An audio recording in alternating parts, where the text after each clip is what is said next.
Hello friends, welcome on educational empire. तो friends, आज हम आपके लिए यूथ कंपटीशन बुक से विलियम शेक्सपियर के क्वेश्चंस लेकर आए हैं जो आपको प्रीवियस ईयर्स के पेपर्स में पूछे जा चुके हैं। अलग अलग एग्जाम्स में आपसे विलियम शेक्सपियर से जितने भी क्वेश्चंस आपके बन सकते हैं, इसमें सारे आपके कवर हो जाएंगे। कि विलियम शेक्सपियर का जो बर्थ हुआ था वो आपका 1564 में हुआ और उनकी डेथ हुई फिर 1616 में। चलिए देखते हैं फर्स्ट क्वेश्चन आपका। On seeing whom does Miranda exclaim, "Oh father, surely that is Spirit, Lord, how it looks about"? किसको देखकर मिरांडा एक्सक्लेम करती है? जो लाइन दी गई है ये, "Oh father, surely that is Spirit, Lord, how it looks about"। Okay, तो देखिए इसमें आपका करेक्ट ऑप्शन होगा आपका फर्डिनेंड। फर्डिनेंड को देखकर वो ये रिमार्क देती है। On seeing Ferdinand, Miranda exclaim, "Oh father, surely that is Spirit, Lord, how it looks about"। Miranda charming and graceful girl. जो मिरांडा है वो एक चार्मिंग और ग्रेसफुल गर्ल है। She is one of the most charming heroines of Shakespeare's play. और वो Shakespeare के play की मोस्ट चार्मिंग हीरोइन में से ही एक है और ये द टेम्पेस्ट में है। ओके, नेक्स्ट क्वेश्चन देखते हैं। Question number 2, which of the following is not correctly matched? इनमें से कौन सा करेक्टली मैच नहीं है आपका? देखिए यहाँ पे कुछ कोटेशंस दी गई है और उनके सामने इनके प्लेस के नेम दिए गए हैं। आपको बताना है कि ये इनसे कनेक्टेड है कि नहीं, मतलब इन वाले प्लेस से ये लाइन ली हुई है आपकी या नहीं। फर्स्ट देखिए, we are such stuff as dreams are made on, ये बोल रहा है कि द टेम्पेस्ट से ली गई है। सेकंड है, fair is foul and foul is fair, ये आपकी मैकबेथ से ली गई है। सी है, if music be the food of love, play on, ये 12th नाइट से। एंड डी है, some are born great other achieves greatness, ये रिचर्ड सेकंड से। तो देखिए आपकी इसमें जो करेक्ट ऑप्शन होगा आपका डी हो जाएगा। बाकी आपके 3 जो है करेक्टली मैच्ड है, बट डी ऑप्शन जो है आपका मैच नहीं है। देखिए इसमें कुछ इसके बारे में थोड़ा सा डिटेल में दिया गया है यहाँ पे। All the given options are correctly matched except option D, some are born great and others achieve greatness, Richard second. ये लाइनें spoken by Malvolio in the play 12th night, और ये लाइनें जो है मॉलवोलियो के द्वारा बोली गई हैं 12th नाइट प्ले में, रिटन बाय विलियम शेक्सपियर, जो विलियम शेक्सपियर के द्वारा लिखा गया है।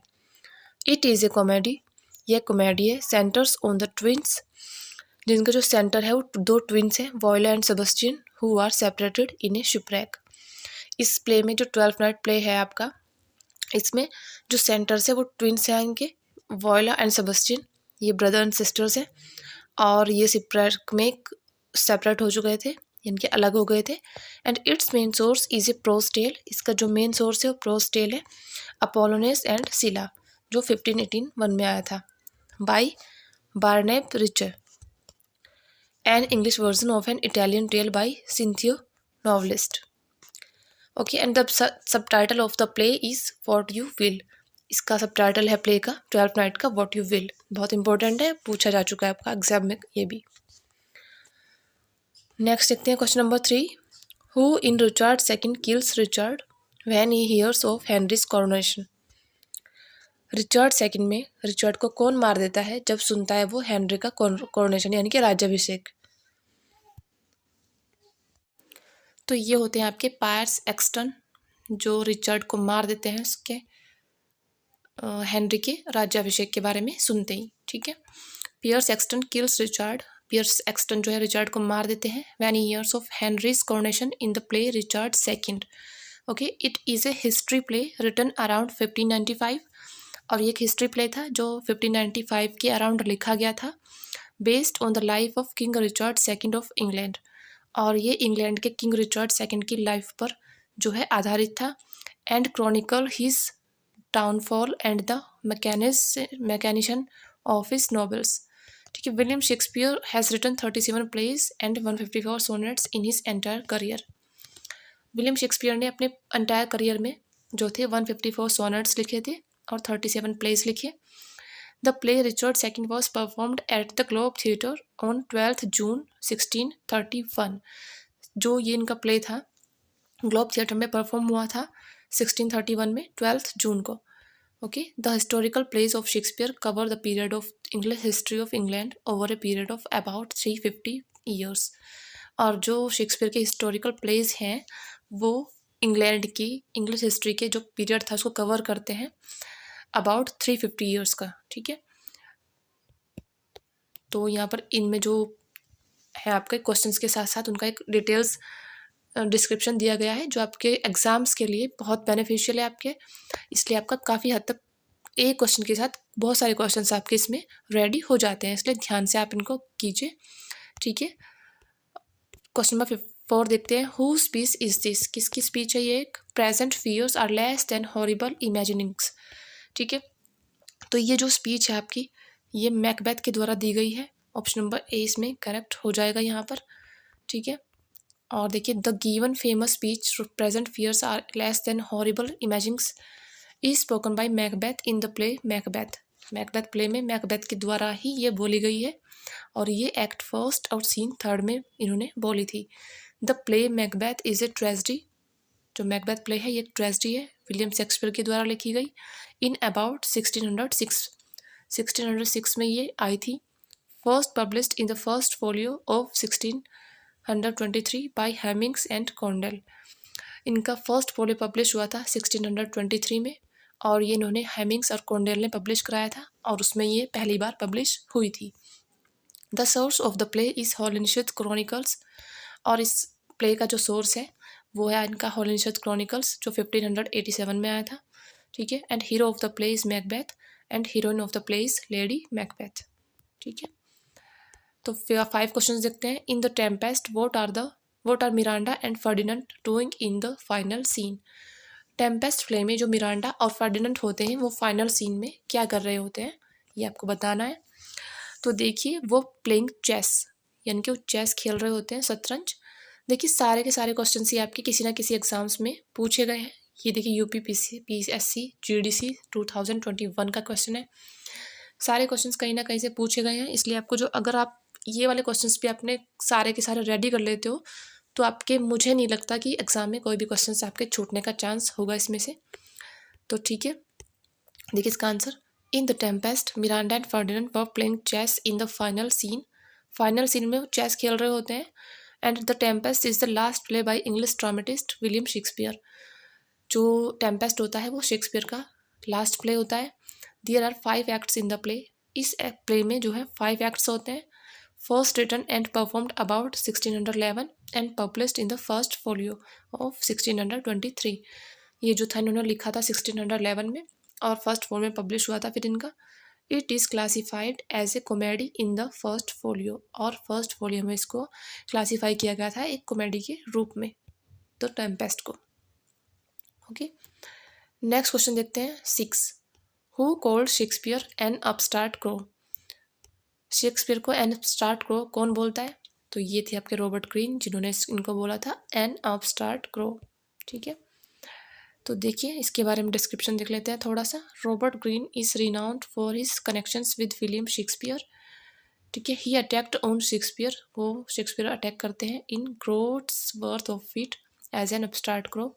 ठीक है, ब्यूटिफाइड विद अवर फीचर्स, ये इसके बारे में ये जो है पूरी लाइन दी गई है। Upstart crows beautified with our features. ठीक है, it is the first reference to Shakespeare as London dramatist and his Pandosto provided Shakespeare with the source for the winter's tale. Next question देखते हैं आपका 7। Who among the heroes of Shakespearean plays has been described as melancholic and a neurotic having Oedipus complex. इनमें से Shakespearean place के hero जो थे उनमें से किसको डिस्क्राइब किया गया है मेलनकोलिक के रूप में? न्यूरोटिक हैविंग ओडिपस कॉम्प्लेक्स के जिसमें था। ठीक है, तो ये कौन थे आपके? ये थे आपके Hamlet. Okay, option number A इसमें करेक्ट हो जाएगा आपका। हेमलेट जो है hero of Shakespearean play has been described as melancholic and a neurotic having Oedipus complex. Okay, Hamlet prince of Denmark is a tragedy in 5 acts. ये भी आपके 5 acts की ट्रेजेडी है। रिटन अबाउट 1599 टू 1601, इसके बीच में लिखा गया है। And published in a quarto edition in 1603। In psychoanalytic theory, Oedipus complex denotes the emotions and ideas that the mind keeps in the unconscious. और जो साइकोनालिटिक थ्योरी है उसमें ओडिपस कॉम्प्लेक्स डिनोट्स करता है इमोशंस एंड आइडियाज़ को, जो आपके mind को जो है अनकॉन्शियस रखते हैं विया डायनामिक रिप्रेशन के जरिए, that concentrate upon a boy's desire to sexually possess his mother. जो लड़के होते हैं वो अपनी मदर की ओर झुके होते हैं सेक्सुअली, ठीक है, उसको बोलते हैं ओडिपस कॉम्प्लेक्स। नेक्स्ट है question number 8, which of the following plays of Shakespeare contains the line. Shakespeare के इनमें से कौन से प्ले में लाइनें हैं what a piece of work is man, ठीक है। तो यहाँ पर आपको जो है राइट ऑप्शन चूज करना है। इसका राइट हो जाएगा आपका हेमलेट। हेमलेट की लाइनें दी गई हैं what a piece of work is man. चलिए देखते हैं इसके बारे में थोड़ा सा। What a piece of work is man is a phrase within a monologue by Prince Hamlet to Rosencrantz and Guildenstern in Act 2, Scene 2 in William Shakespeare's play Hamlet। जो ये फ्रेज है ये एक मोनोलॉग है, प्रिंस हैमलेट के द्वारा बोला गया, जो रोजनक्रांट्स और गिल्डनस्टर्न को बोलते हैं वो एक्ट 2 और सीन 2 में अपने प्ले हेमलेट में, ठीक है। मोनोलॉग होता है ये एक, और हेमलेट इज रिफ्लेक्टिंग एट फर्स्ट एडमायरिंगली। इसमें हेमलेट को पहले तो रिफ्लेक्ट किया गया है, पहले तो एडमायरिंगली मतलब प्रशंसापूर्वक, and then disparagingly on the human condition, और बाद में निराशापूर्वक उसको शो किया गया है उसमें ह्यूमन कंडीशंस पर, ठीक है। नेक्स्ट क्वेश्चन देखते हैं 9, the late plays of Shakespeare end in. जो लेट प्लेस थे शेक्सपियर के वो एंड थे किसमें, तो यहाँ पर राइट हो जाएगा आपका ए, यानी कि हारमनी में वो एंड होते थे। देखिए the late plays of Shakespeare end in harmony and William Shakespeare's late plays comprising Pericles, Prince of Tyre, Cymbeline, Winter's Tale and The Tempest, ये सारे इनके लेट प्लेज में आते हैं। एंड व्हेन डॉर्डन आर्ग्यूज, जब डॉर्डन आर्ग्यूज करते हैं कि Shakespeare late comedies should be called dramatic romances, कि जो शेक्सपियर की लेट कॉमेडीज थी उनको ड्रामेटिक रोमांसिस कहा जाना चाहिए, तो ही डिड सो, उन्होंने ऐसा ही किया, because they resembles late medieval and early modern romances, क्योंकि वे कहीं ना कहीं समानता रखते थे लेट मिडवल और अर्ली मॉडर्न रोमांसिस से। Okay, romance a genre in which, एक वो जेनर था जिसमें विच स्टोरीज, जिसमें जो थी stories were set across the immensity of space and time, जिसमें जो स्टोरीज थी वो सेट थी स्पेस और टाइम की इमेंसिटी में, यानी कि उसकी गहराई में, ठीक है। इसलिए इसका ए ऑप्शन आपका राइट हो जाएगा। क्वेश्चन नंबर 10 देखिए आपका, who made the following statement. कौन ये स्टेटमेंट देता है, neither a borrower nor a lender be, for loan often loses both itself and friend, and borrowing dulls the edge of husbandry. तो ये जो लाइनें हैं आपकी पोलोनियस बोलता है हेमलेट में, पोलोनियस के द्वारा बोली गई लाइनें हैं हेमलेट प्ले में ये। The following statement, neither a borrower nor a lender be, for loan often loses both itself and friend, and borrowing dulls the age of husbandry, uttered by Polonius, a counselor to the king Claudius, in Act 1 and Scene 3 of William Shakespeare's play Hamlet. He is bidding farewell to his son Laertes, वो अपने सन लेयर्टिस से जो है farewell यानी कि उसको अलविदा बोल रहा होता है। Who is leaving Denmark for France, जो फ्रांस छोड़कर डेनमार्क जा रहा होता है। Laertes and his sister Ophelia are waiting for him at the harbour, और लेयर्टिस और उसकी बहन जो ओफिलिया होती है वो दोनों ही उसका वेट कर रहे होते हैं बंदरगाह पर, वहाँ पर जाकर ये लाइनें बोलता है वो। नेक्स्ट देखिए, the character Julia appears in which of the following plays of Shakespeare. जो कैरेक्टर है आपका जूलिया वो अपीयर्स होता है in which of the following plays, किस प्ले में, शेक्सपियर के। तो ये होता है आपका the two gentleman of Verona, इसमें आपका जूलिया का कैरेक्टर देखने को मिलता है। The character Julia appears in the play of William Shakespeare's the two gentleman of Verona, N early play in 5 acts, जो एक 5 एक्ट्स का इनका प्ले है, written perhaps in 1519 to 94 and published in the first folio of 1623। इनके जो है mostly जो place थे वो 1623 में इनके फर्स्ट फोलियो जब आया था तभी पब्लिश हुए थे। And it is the first of his place in which A heroine dresses a boy, ये इनका फर्स्ट प्ले था जिसमें हीरोइन जो थी वो एक लड़के के रूप में अपने आप को बदलती है, ड्रेस पहनती है, deals with the themes of friendship and infidelity, the conflict between friendship and love and the foolish behaviour of people in love. ये शो करता है, इसमें कॉन्फ्लिक्ट शो किया गया है फ्रेंडशिप और लव के बीच में, और प्यार में पड़े हुए लोगों का एक फुलिश बिहेवियर को। Julia, Proteus' beloved and mistress to the servant Lucetta, desiring to travel to Milan to visit Proteus.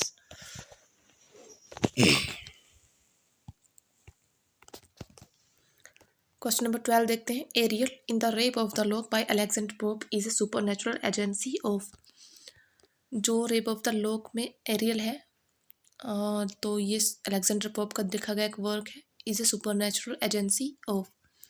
तो यहाँ पर राइट ऑप्शन आपका हो जाएगा डी, यानी कि एयर सिल्फ।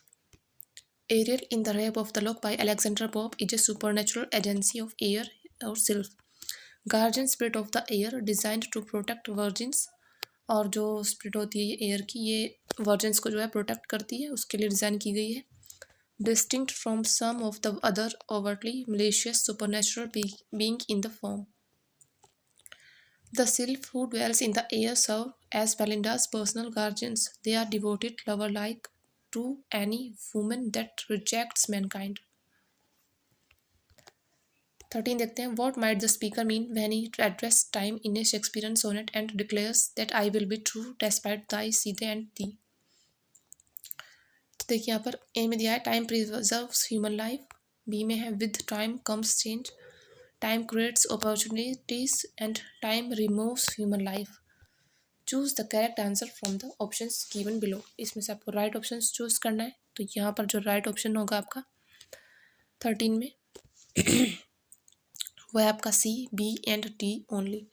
ठीक है, with time comes change and time removes human life.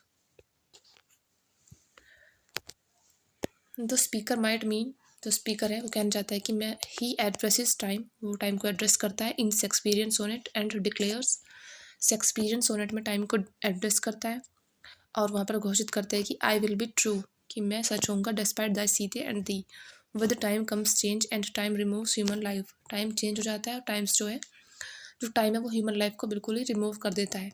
The line I will be true despite the scythe and thee is taken from sonnet number 123।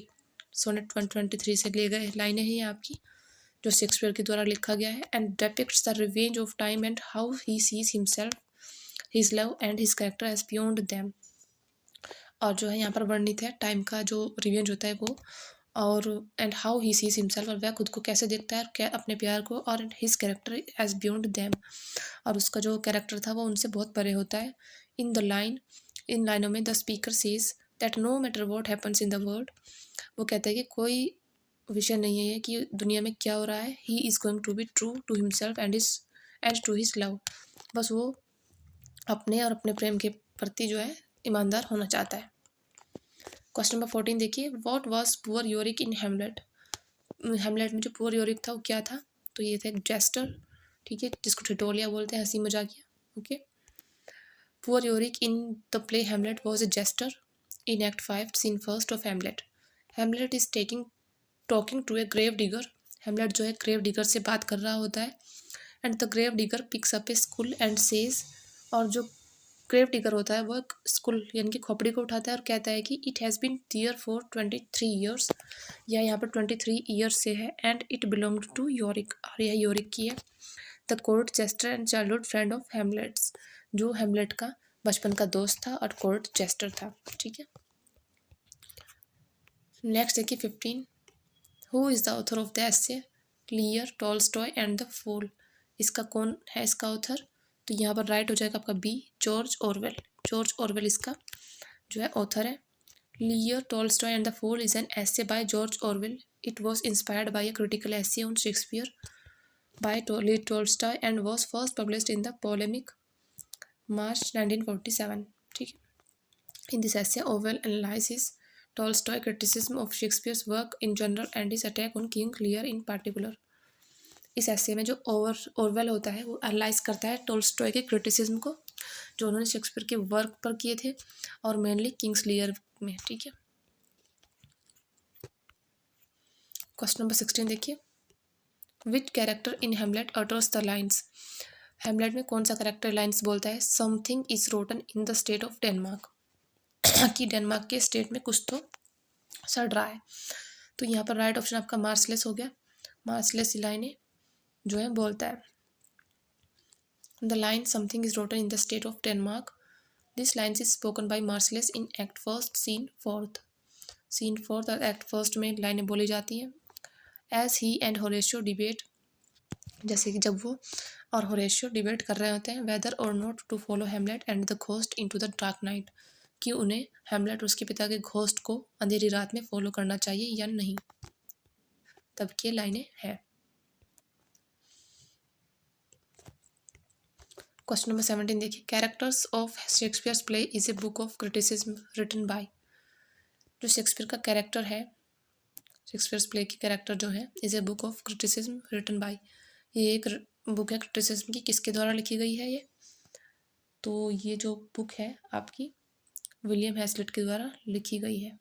Option number 20 में right हो जाएगा यहाँ पे।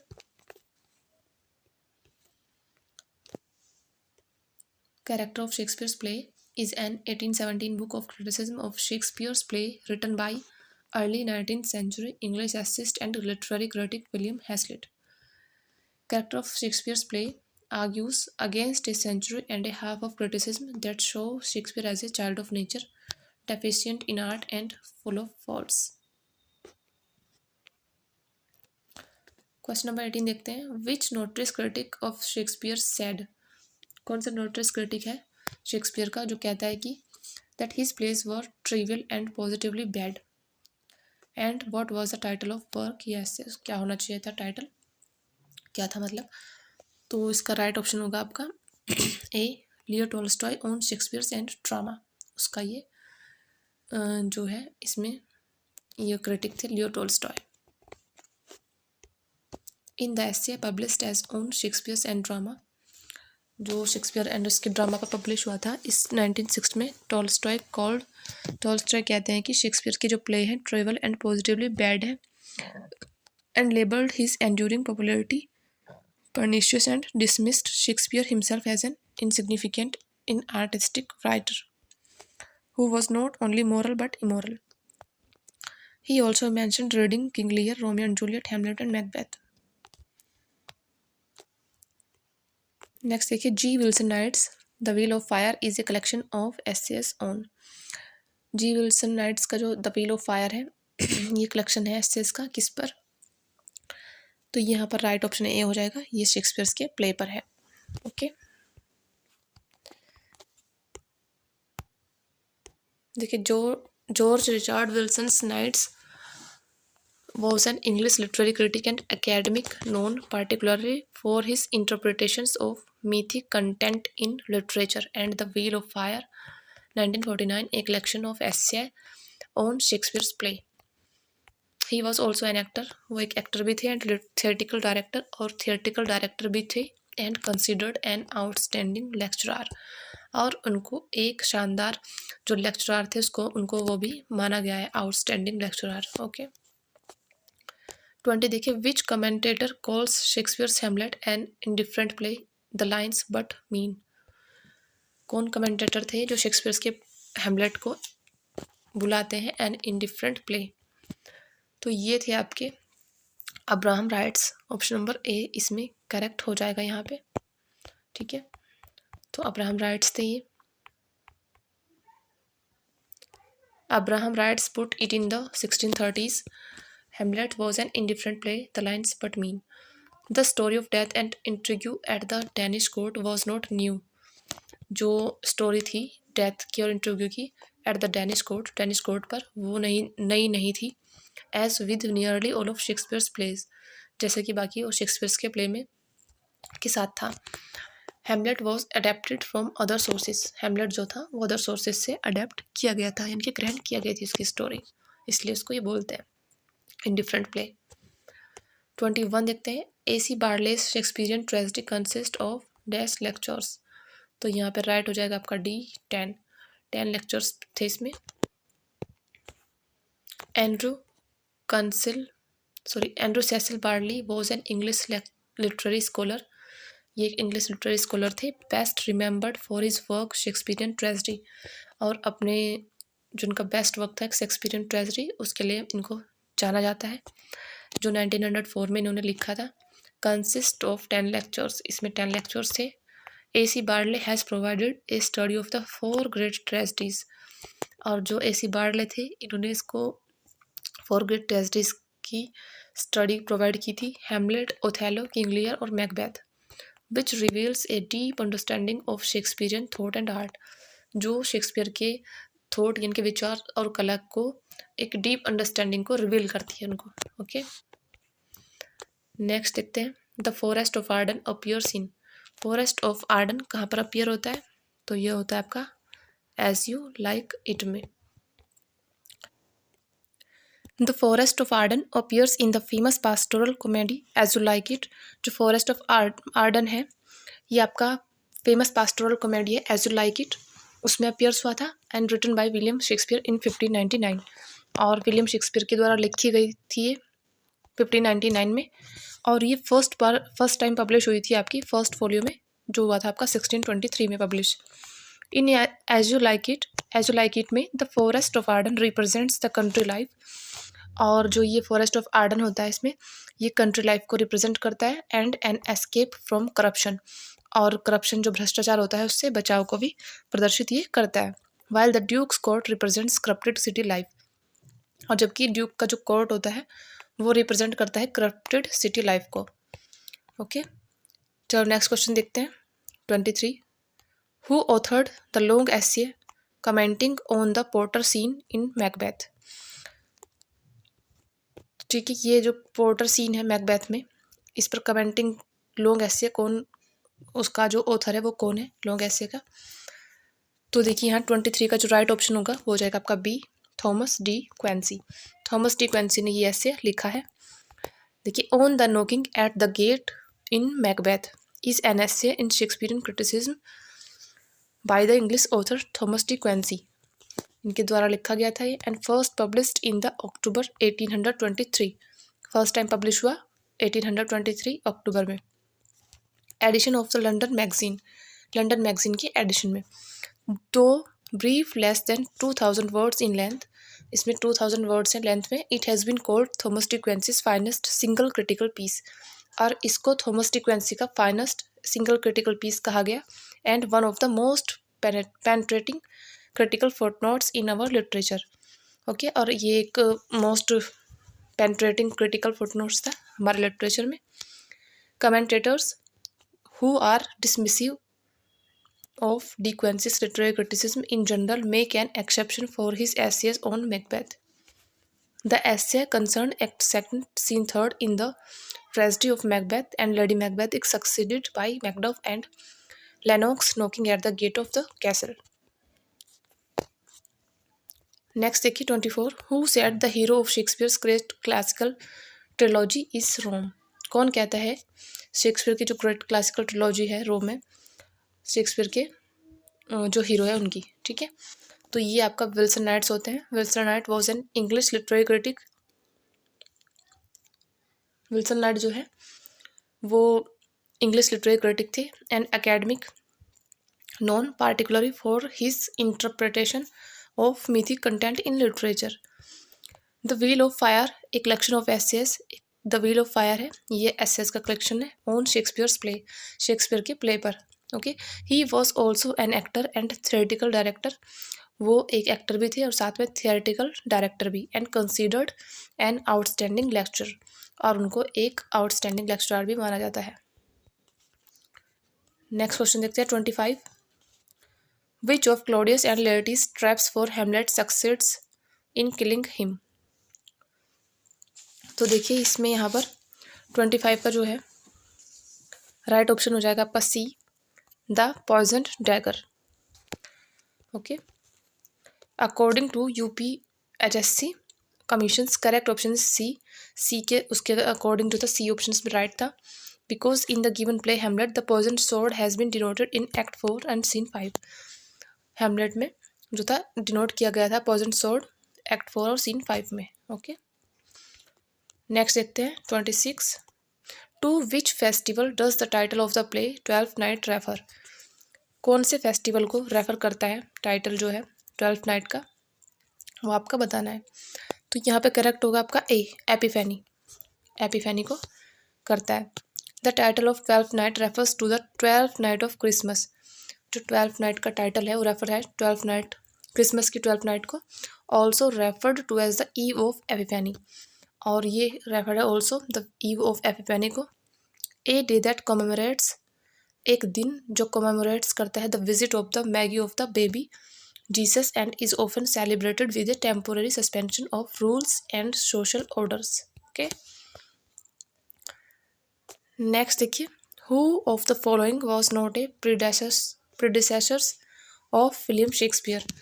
निम्नलिखित में से कौन सा एक विलियम शेक्सपियर का प्रीडेसेसर कौन नहीं है, सो नहीं था। ठीक है, तो 27 का करेक्ट आपका हो जाएगा सी, ये थे थॉमस लॉज, जो नहीं थे। Thomas Lodge was not predecessor of William Shakespeare, ये प्रीडेसेसर नहीं थे विलियम शेक्सपियर के। The principal predecessors of Shakespeare in the history of the English drama were the university wits as they are called the most notable of the there are Christopher Marlowe, Robert Greene, Peele, Lyly, Thomas Kyd and Ben Jonson. ये आपके जो थे university wits थे, 7 जो poets थे इनको जो है यूनिवर्सिटी विट्स के नाम से जाना जाता है। थॉमस लॉज जो थे वॉज एन इंग्लिश राइटर, ये एक इंग्लिश राइटर थे and author during Elizabethan and Jacobean periods, और ये जो थे जैकोबियन पीरियड्स और एलिजाबेथन एज के दौरान थे। नेक्स्ट देखते हैं, who among the following critics stated about Shakespeare. निम्नलिखित में से कौन सा क्रिटिक जो है स्टेट करता है शेक्सपियर के बारे में कि he was the man who of all modern and perhaps ancient poets had the largest and most comprehensive Saul. ये कमेंट है शेक्सपियर के ऊपर, बताना है कि किसने किया है ये। तो यहाँ पर राइट हो जाएगा आपका सी, यानी कि ड्राइडन। ड्राइडन ने ये कमेंट शेक्सपियर पर किया था। The above statement, he was the man who of all modern and perhaps ancient poets had the largest and most comprehensive soul, is stated about Shakespeare by John Dryden in Essay of Dramatic Poesy। और ये John Dryden ने जो remark था Shakespeare पर किया था, ये अपने एसे ऑफ ड्रामेटिक पोएसी में किया था, जो इनका 1668 में आया था। ओके, नेक्स्ट देखिए 29, which Shakespearean character has spoken these lines. कौन सा शेक्सपियरियन कैरेक्टर है जो ये लाइनें बोलता है। Life but a walking shadow, a poor player that struts and frets his hour upon the stage and then is heard no more, it is a tale told by an idiot full of sound and fury signifying nothing. ये बहुत ही most important lines है आपकी, और आज तक exam में बहुत सारे एग्जाम्स में पूछी जा चुकी है आपसे।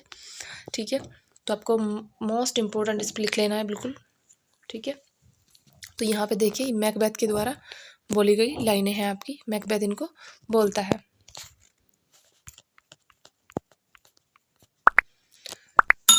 These lines life but a walking shadow, a poor player, जो ये लाइनें हैं आपकी देखिए, spoken by character Macbeth in play Macbeth by Shakespeare. In this pivotal speech, इस पाइवोटल स्पीच में Macbeth uses the theatre imagery to metaphorically compare life to a play on stage, और act 5 और सीन 5 में ये बोलता है। Next देखते हैं, who has spoken following lines in Shakespeare's Macbeth. Shakespeare की मैकबेथ में लाइनें कौन बोलता है। Methought I heard a voice cry sleep no more, Macbeth does murder sleep the innocent sleep. देखिए जो लाइनें हैं आपकी ये यहाँ पर मैकबेथ के द्वारा ही बोली जाती हैं ये भी। ठीक है, these lines have been spoken by Macbeth in the play Macbeth after committing the murder of Duncan. Thus the correct answer is option D. Okay, option D आपका यहाँ पे करेक्ट हो जाएगा। तो फ्रेंड्स आज हम क्वेश्चन नंबर 30 तक ही करेंगे, नेक्स्ट वीडियो में आपके मिलते हैं। और शेक्सपियर के क्वेश्चंस आपके अभी ये सीरीज़ चालू रहेगी जब तक आपके शेक्सपियर के सारे क्वेश्चंस जो है फिनिश नहीं हो जाते। ठीक है, तो स्टे कनेक्टेड विद अस, मिलते हैं नेक्स्ट वीडियो में।